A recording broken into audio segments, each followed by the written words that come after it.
Capricorn.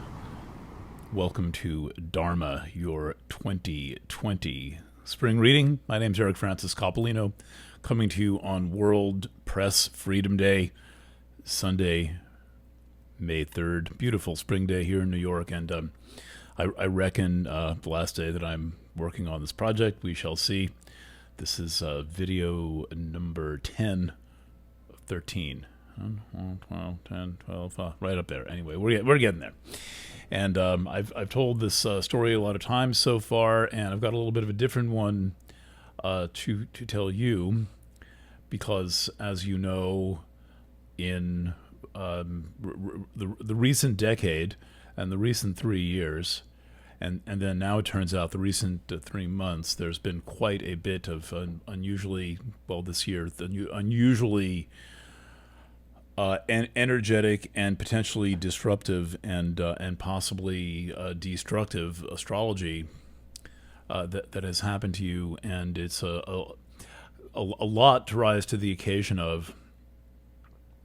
And yet my analysis is that the destructive phase of this astrology is pretty much over, and now it is up to you to, first of all, make sure that you get onto the constructive phase of your own life, and that you put in the work that you need to put in to collect the lessons that you have earned and gained and that have been hard won, and the challenges that you have faced, and consciously bring yourself into a new phase of your life, and fully participate in the transition that you are being invited to have happen. Because without you, there is nothing, and so your intentions, your willpower, your motivation, your desire to heal and grow and learn, and then create a more viable, sustainable, harmonious, modern version of your life is the thing that is really possible for you right now. Your ruling planet Saturn is one of the biggest stars of the show at the moment. Pluto, which has been in your sign since 2008, continues to be under a series of very unusual aspects, and we'll put all of that together in the next half hour or so. All right, so just keeping this microphone following me. Okay, good. Let's gotta tape your chart down to the book with my highly sophisticated graphics presentation system. This may not look that high tech, but I have this little robot that draws all these charts for me, and then to look really campy and like, oh, I've got low production value, therefore it's credible information, I stick the thing onto a book. Okay, so we know that this is the Capricorn chart because the sign Capricorn is on the first house. So in this method of astrology, the sign Capricorn, whatever it represents for you, is serving as a reference point. The ascendant is always a reference point. No matter what form of astrology you're using, that's the purpose of the ascendant, is so that you know where to start the reading. This is called your solar chart. You can think of it as the archetypal chart, or the chart for all of Capricorn, rather than a personal chart, but you would be surprised how much the archetypal chart can say if it's read with trust. That's always the key. So we can see the action here in Capricorn right at the end of the sign. Aquarius picks up pretty soon. that earlier this year involved the conjunction of Saturn and Pluto on January 12th. That happened once, it won't happen again. Saturn's about to go retrograde, but it's not going to make a second conjunction to Pluto. Nope. But Jupiter gets that job and is in the process of making a series of conjunctions to Pluto. There has been one, there'll be one more, I believe, in June, and then there'll be a third one in November, and then pretty much the next thing that happens after that is Mars goes direct. And then Jupiter and Saturn together enter Aquarius. This represents a big development for you. You can think of Aquarius as being an extension of your sign. It's always true that the signs surrounding one's own say a great deal about what is happening in one's own experience. So, for example, that means that Sag and Aquarius say a lot about what's going on in Capricorn. So too does the sign Cancer. There's a lot of ways to read a chart, but especially for you right now, with so much involving Capricorn and Aquarius, and then Jupiter, which is the ruling planet of Sagittarius, all happening at once, this is an indication that this cluster of signs close to home is the thing to look for. And the drama of the past 12 years has been this journey of kind of burrowing your way through history in the form of Pluto in your sign. It is represented an intensified quest for self-understanding. Pluto, I think the Jeff Green got it right when he talked about Pluto being the planet of the evolutionary journey of the soul. We could certainly say a lot more things about Pluto, but that's a really good bottom line way to describe Pluto. And so Pluto has been working its way through a sign that is full of structure and the past and tradition and formed concepts and ideas and even restrictions. And what Pluto is doing, Pluto being the kind of unstoppable force of the soul, has been bringing you through layer after layer of ancestral history that's been placed upon you and kind of knocking down a lot of internal walls. When there's internal movement, then the next thing that's likely to happen is that there's going to be some form of corresponding external movement, and so that is likely to have happened. And so all of this Pluto in your sign has kind of pushed you through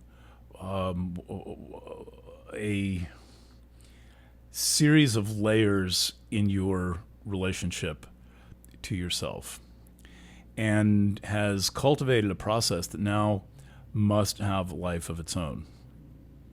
In 2017, in late 2017, Saturn entered your sign.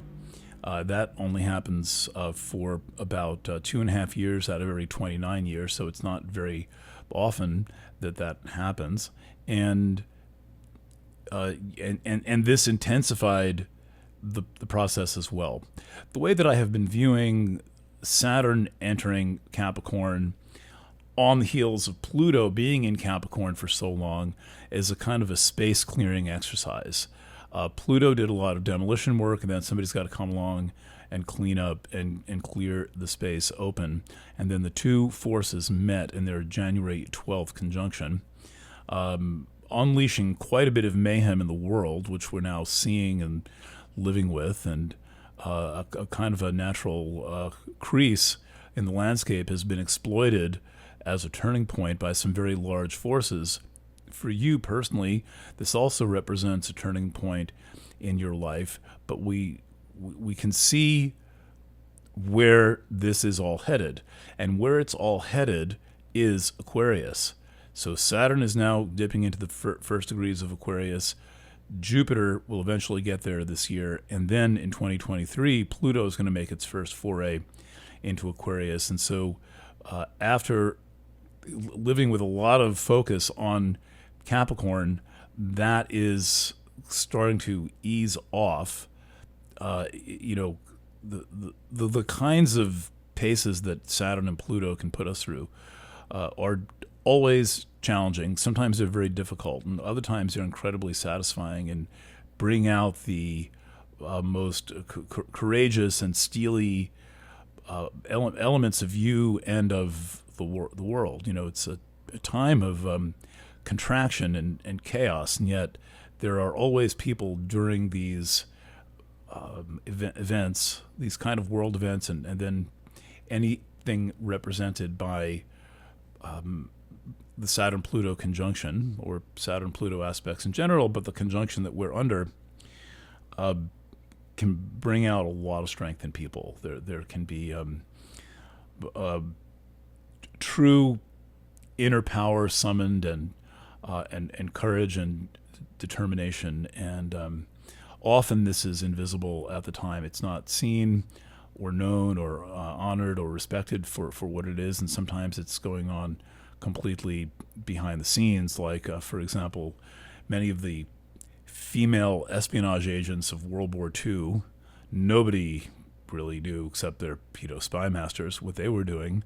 And then as the years unfolded, we found out about some incredibly bold and heroic acts. This is not necessarily an invitation to be heroic, which can lead to its own problems, particularly if it's chosen, and particularly in our society with its whole obsession with hero worship. The notion of wanting to be heroic, I think, is inherently problematic. I would suggest using the power of the conjunction of Saturn and Pluto much more as a thing to help drive your determination. And let that at first be a determination to clear some space for yourself, and to also now understand what this foray of Saturn into Aquarius is about. Because Saturn is the first of three major elements that are going to go into Aquarius. The second one being Jupiter, and the third one being Pluto in a couple of years. And this is going to influence you. It is influencing you now. It's going to influence you more. And yet the most positive side of this is that you will no longer be under this driven influence of Pluto in your sign. Which is like, look, it's gone on for quite a while, and depending on when your birthday is and what other planets you have in Capricorn, the most intense effects may have been, 5 or 7 or 10 years ago. But it's also quite possible that you are going to be feeling this at full strength, and that means, under the kind of the duress of these long Pluto transits, is that you just get up every day and you keep going. You get up every day and you find a reason to be strong. And you've had to do this for a long time now. And there are times when you've really, really had to do this, and it has not been easy. I want to leave you, though, with something that Martha Westcott, one of my most important teachers, taught me. And you can find her, well, she's easy to Google, but you can also look up Treehouse Mountain. She's out in Wyoming. Is that when the transits of Pluto are over, we miss them. And the reason that we miss them is because they are so inspiring and motivating, of making the kinds of changes that we cannot make any other time. And so there's a number of stages with a Pluto transit, one of which is, you have the initial onset of the energy. It may be very exciting. Then then there is a series of changes. Then you might come to a point where you're resisting the changes. Then you come to a point where you realize that resistance is futile, and you might as well just participate in the changes. And then there are various peaks and culminations, as happened, for example, in the 2011-2012 era, with the square of Uranus and Pluto. Uranus coming out of your fourth house, squaring Pluto in your sign, then, well, if we're only going to count Pluto, that brings us into the present moment, when now part of the action of Pluto. I mentioned a moment ago the series of squares. I said one square, but really the series of squares between Uranus and the fourth down here. Uranus is here now, and Pluto in your sign. That was a series of 7 squares. It took place approximately 2011 into 2012. It was the era of Arab Spring, and also of the Occupy movement, and Occupy Wall Street, Arab Spring, and the massive protests in Wisconsin, in Madison, where Wisconsin showed us who and what it really is, especially Madison, Wisconsin. Hello, if you're in Madison, Wisconsin, as the San Francisco of the Midwest. Actually, we could probably say that San Francisco is the Madison of the West. And what was going on during all that was a lot of connection between Capricorn and Aries. Now that connection's being revived again by more activity, new activity in Capricorn, new activity in Aries going back to 2018. This series of squares, which I've written a lot about, we don't need Siri, cannot help me with anything.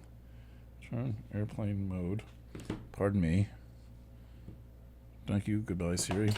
It only does that when I'm making videos. And so this connection between Capricorn and Aries has been alive a long time, and it's been rocking your world over and over again. And I want to give you an idea why that is. Capricorn is a sign that is very family invested. It is the sign of family. It's the sign of family systems and family structure, and it's this intersection, impeccably described by Wilhelm Reich, where the nuclear family structure, which is in itself a construction, it's not a, it's a fairly new thing. We're pretty tribal beings. Humans are pretty tribal beings, and so to, force everyone into this small thing, this small concept where the children have to be controlled in a way that they don't have to be controlled in tribes, where they have a more natural life, fairly new thing and fairly problematic thing. But we humans carry the residue of all of this for eternity. We carry the memory of being tribal beings. But now we're in this time when family systems are very, very oppressive, and you've got a lot of that kind of around you and talking to you, and it's especially true for Capricorn moon as well as sun and rising sign. So, but it's not just the emphasis of Capricorn on family and you being a Capricorn that makes a difference. It's also the relationship of the fourth house, which is a house associated with family, having the sign Aries on it. Fourth house, Aries. Remember, this is the archetypal chart of Capricorn. If I were going to write a book, which I'm very close to absolutely needing to do, describing what the signs are, I would use the sun sign, the solar chart system, and just describe the inherent qualities of the sign based Capricorn or any based on the way the other signs fall out around the wheel and what number house each sign gets. It's different for all 12. You listen to any other sign, you're going to find a different framework, a different paradigm. And to have Aries, well, Aries is where we seek ourselves. Aries is where we seek identification like with a sense of personal beingness, a way to say I am. And so, in addition to Capricorn being a sign associated with family, you also have Aries landing on the fourth house, which enhances your identification with family. It's a perfectly logical expression, but at least you have a second way to look at it, and that second way is to say, okay, so this is this family thing is how I tend to seek my grounding and seek my awareness and self-awareness and define and identify my quest for who I am. Maybe that's holding me back a little bit. Maybe I need a new way to define my quest for who I am. Maybe I need a new way to seek identification, grounding, and security in my being, besides having to always seek some form of, whether it's an internal concept of approval, whether it's actual physical approval, whether it's some form of dependency, whether it's internalized entirely, whether it's ideological, which is a form of internalizing. Got to be a better way. And you need a better way.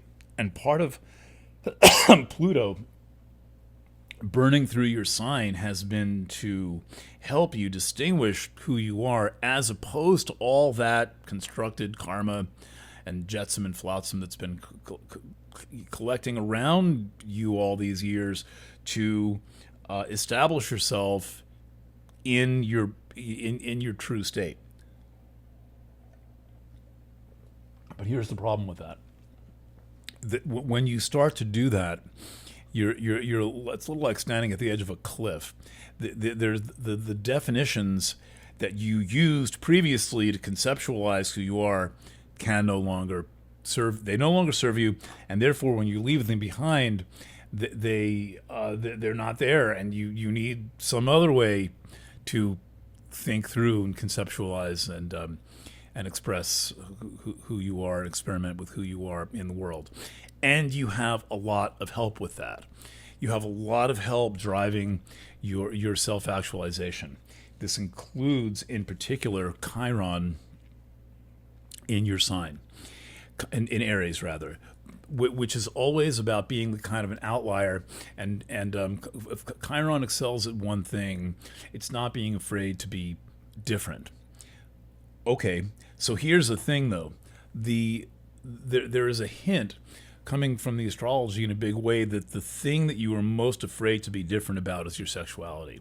Now, all gay people who grow up in Christian homes know this, that there's going to come that time where their family either figures out who they are, or they have to announce who they are. Hey, you might not even need to be gay. You might just come from a Christian family and discover that you like teaching tantra workshops. So you study and you learn and you teach, and then your family discovers that you're teaching tantric classes and throws you out of the house.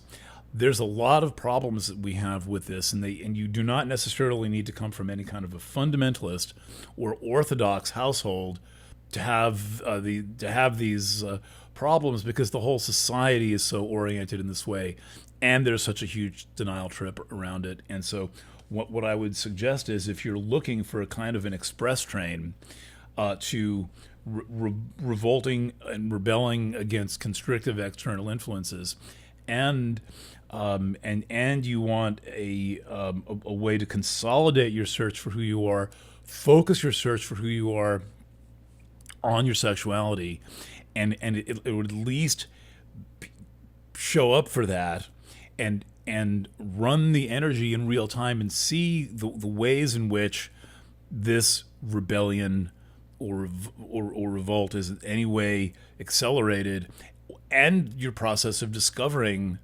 the natural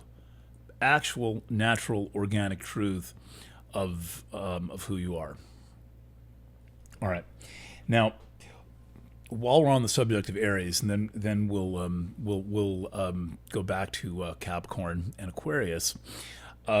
This whole thing about your search for yourself surrounding all this action in Aries, which is not letting up anytime soon. This is gonna be this Capricorn and Aries are basically married.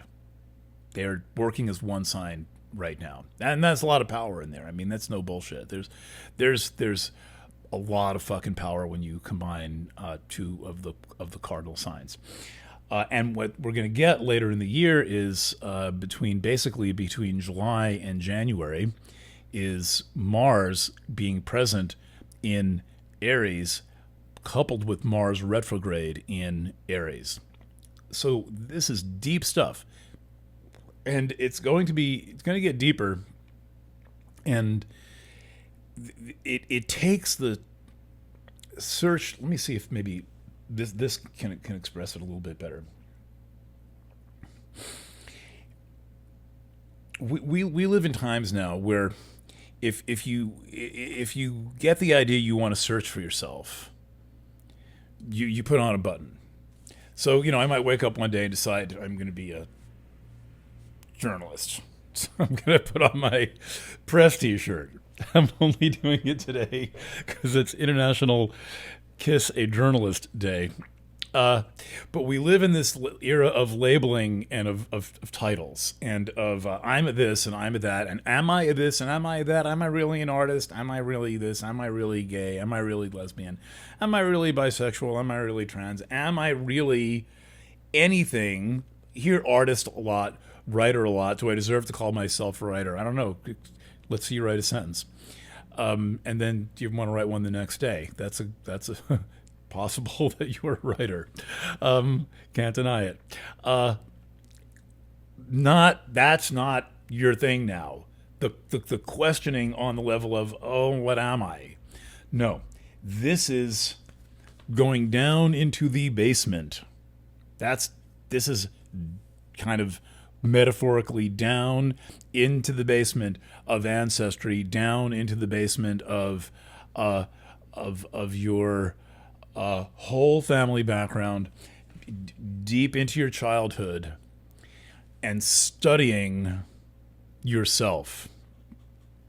It's interesting that Mars is going to be doing the retrograde. That's the kind of super focus that's going to happen in 2020, and it's out in the world, the one outside this window. It's going to be a fucking shit show because all of this lunacy that we're seeing right now is destined to culminate in the presidential election.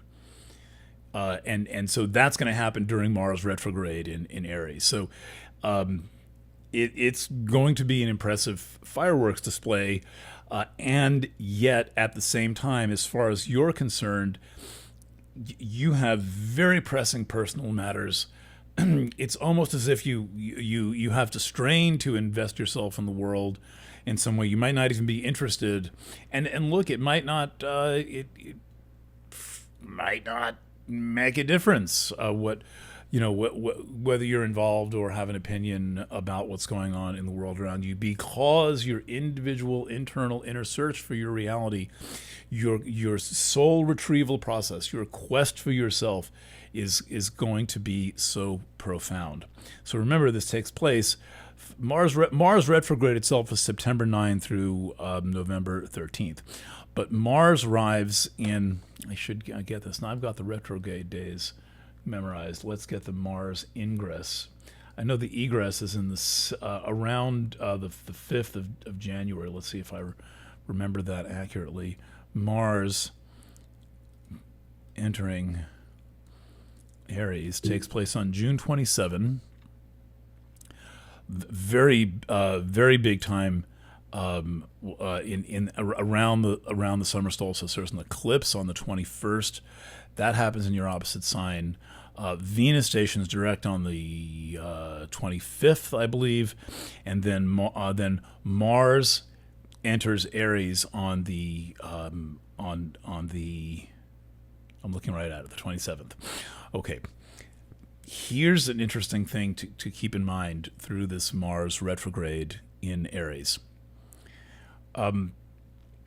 Mars is exalted in Capricorn. Exalted, this is from ancient toga astrology. Exalted is a little bit like ruler. Remember in the loyal and benevolent order of the elk, the lodge chief is called the exalted ruler. It's, if you're a fan of the Flintstones, it's the loyal order of the water buffalo, which is making fun of the elks. So if Mars is the exalted planet of Capricorn, it's kind of like being the ruler. It's the exalted ruler. And the important thing here is, if you're into astrology and you like to think about your life in astrological terms, here's something to think about. Your ruling planet is Saturn. That has certain properties. It's a little slow moving. It has all of these cultural associations with government and corporations and family, and it can be a little bit heavy and oppressive and all that. But you have a proxy ruling planet, which is Mars, the opposite energy of Saturn. What's even more interesting, so you can use Mars as a proxy for your sign. You can look at the movement of Mars as representing something about you that includes aspects. It includes stations retrograde and direct and this kind of thing. So there's a little hint. Now, the even better thing is that this one sign, Capricorn, your sign, has as its ruling and exalted planets Saturn on the one hand and Mars on the other.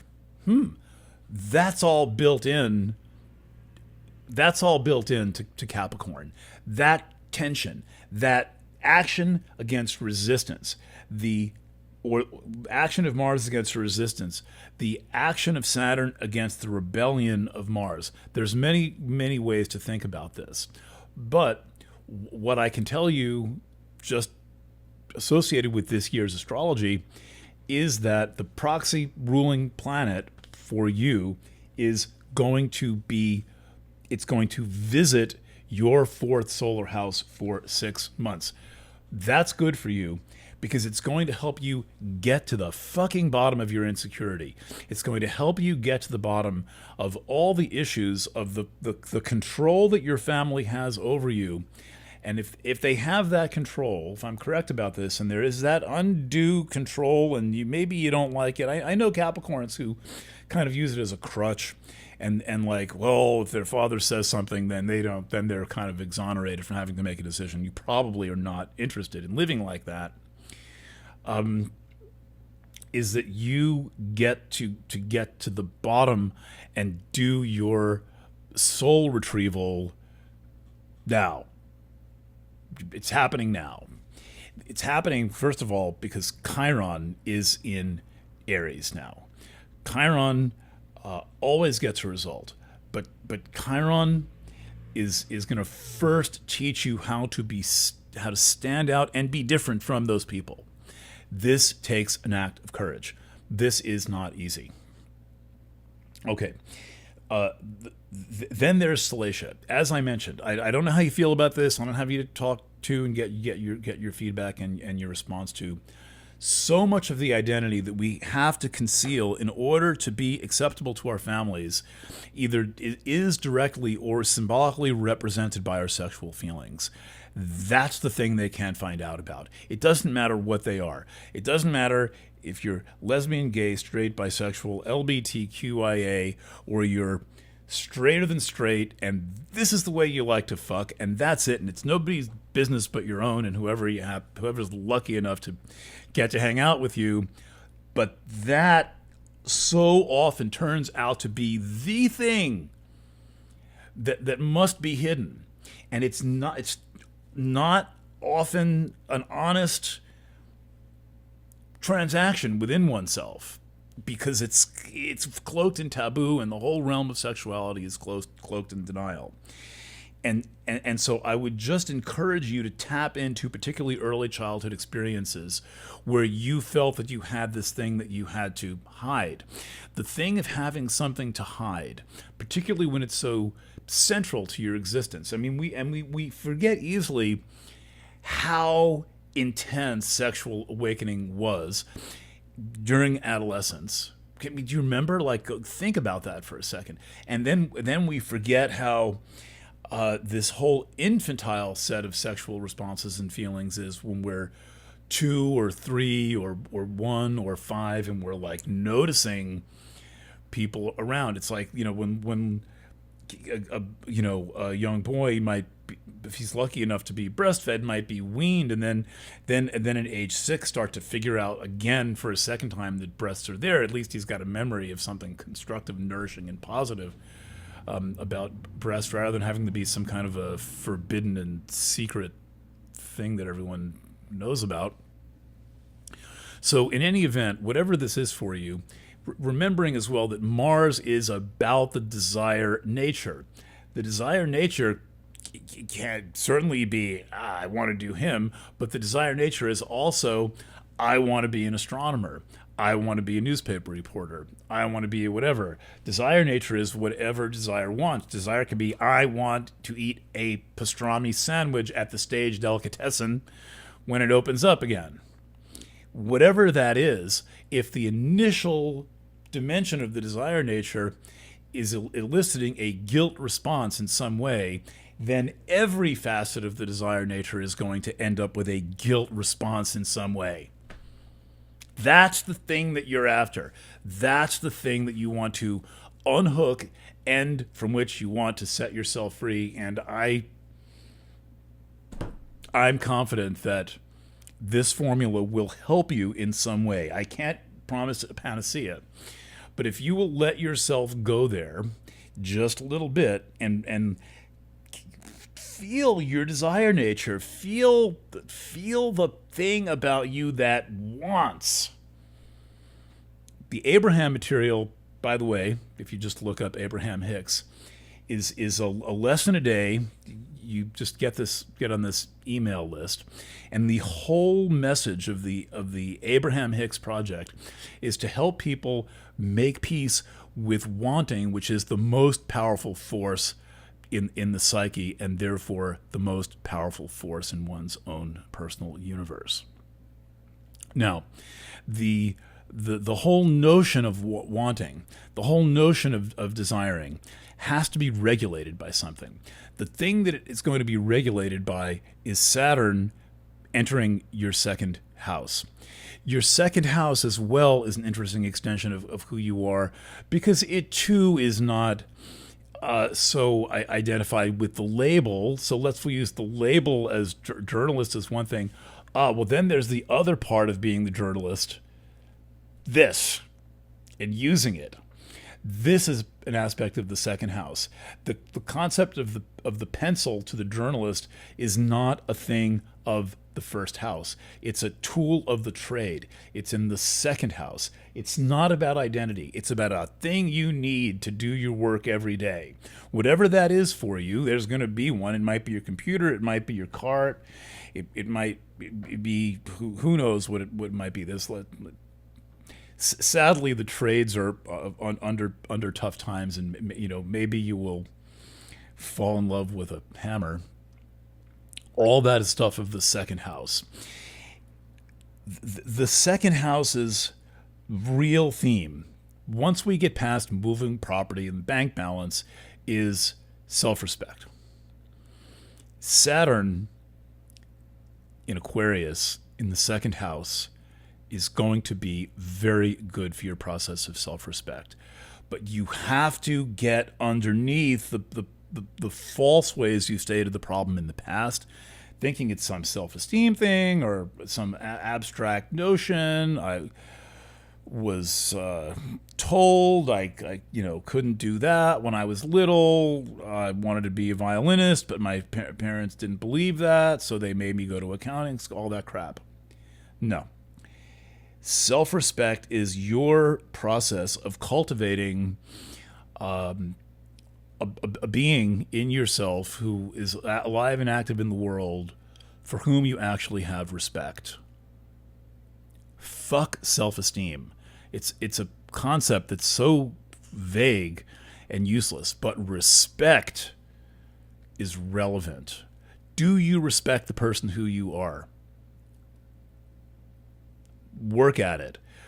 Do the things that garner and cultivate respect. Know what lowers your respect for yourself in your own perception, in your own eyes.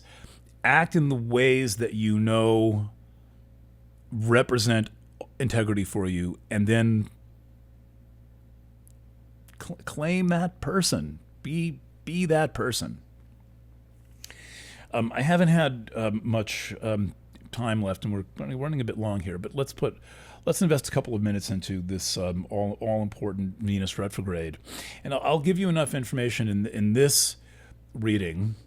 I personally think that the Mars retrograde is for you hands down more important than the Venus retrograde. But the Venus retrograde is upon us, and it is happening for you. Let's get this here.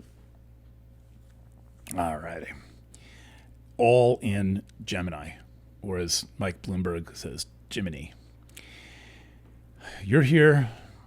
We count 6 places, houses, places, 1, 2, 3, 4, 5, 6. This happens in the 6th place of Capricorn, or Capricorn rising. And that 6th place is about work and well-being. Work and well-being. The relationship between work and well-being. Being in harmony with your efforts. Being in harmony with your work. Being in harmony with your daily process of activity every day. All that you do. And not so much having this weird thing called work-life balance as if they're different things. They're not different things. They're not. What we are what we do, and we generally do what our work is. And if our work, all important work, particularly for Americans, who are the majority of my clients, is leading to depletion, stress, and conflict, that's a well-being issue. And what Venus retrograde in Gemini will help you do is to fall in love with the work that you do for its own sake. And I would propose that the thing to do during the Venus retrograde is to emphasize doing the work that you do for its own sake as much as you can possibly do it. Right? I mean, there tends to be the kind of work we have to do, and then the kind of work that we just do because that's it. That's just the most natural thing in the world.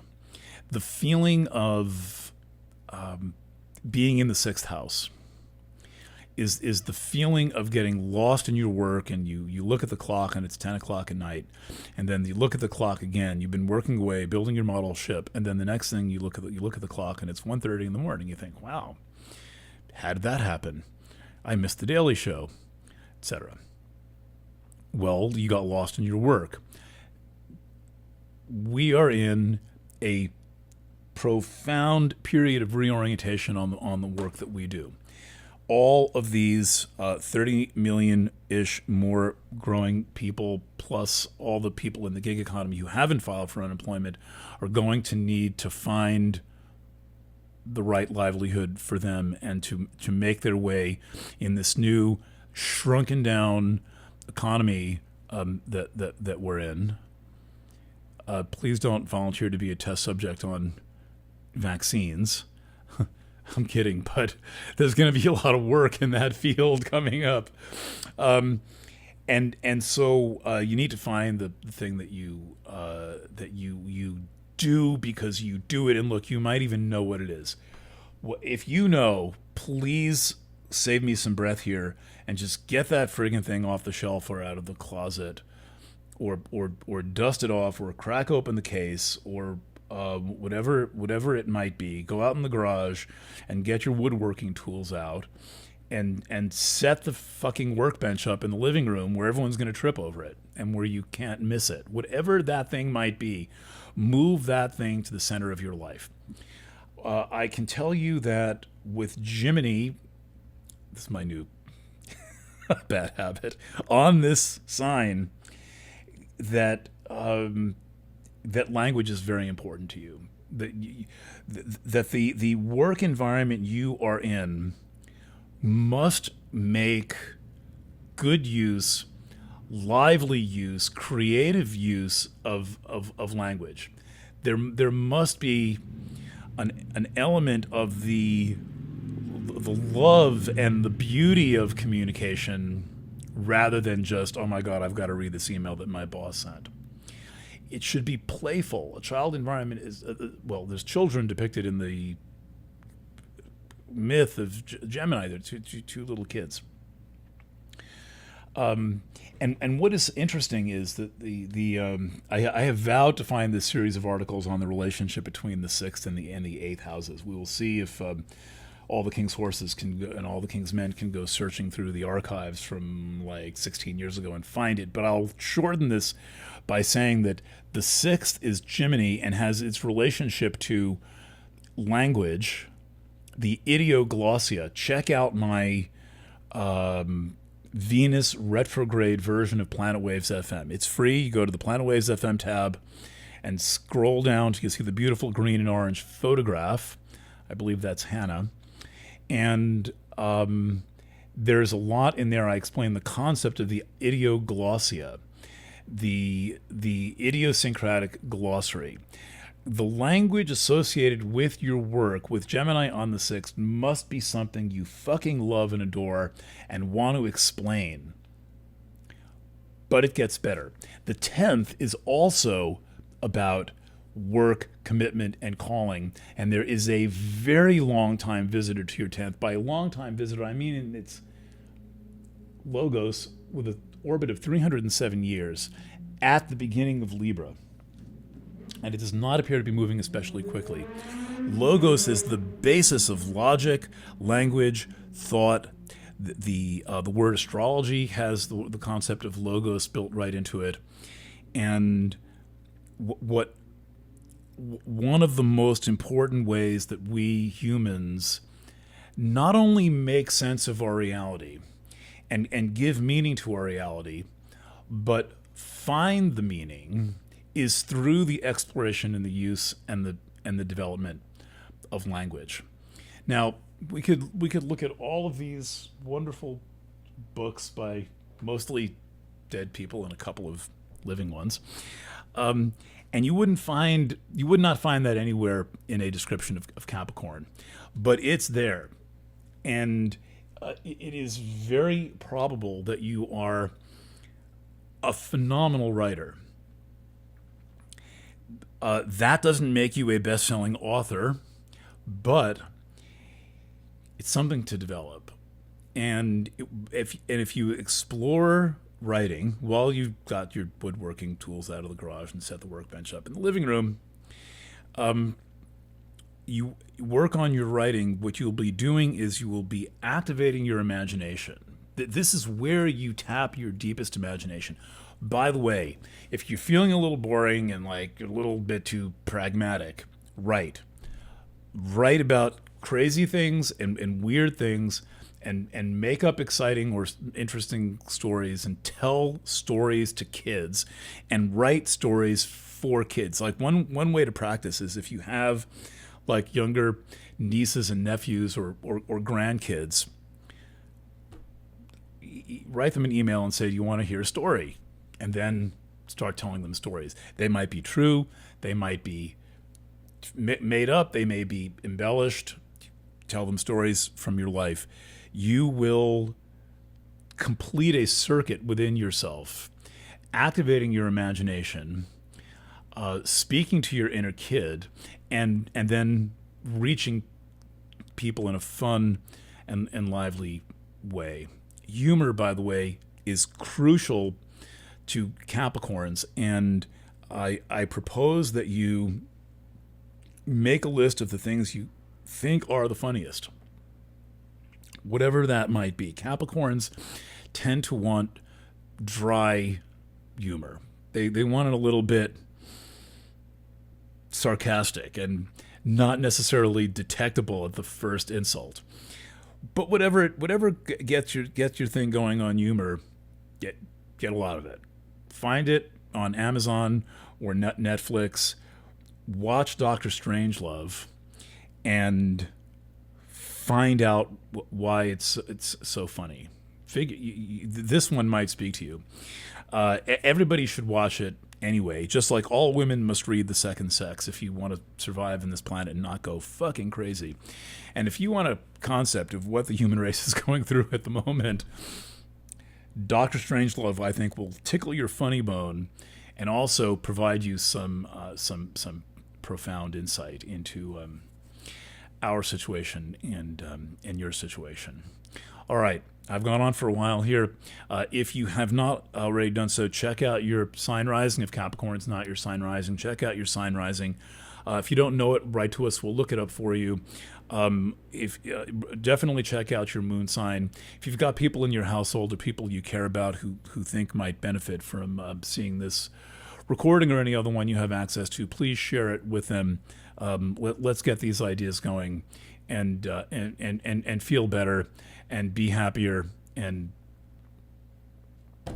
be happier. All right. Thanks for listening. Thank you, Kate, for doing the video work, and bye for now.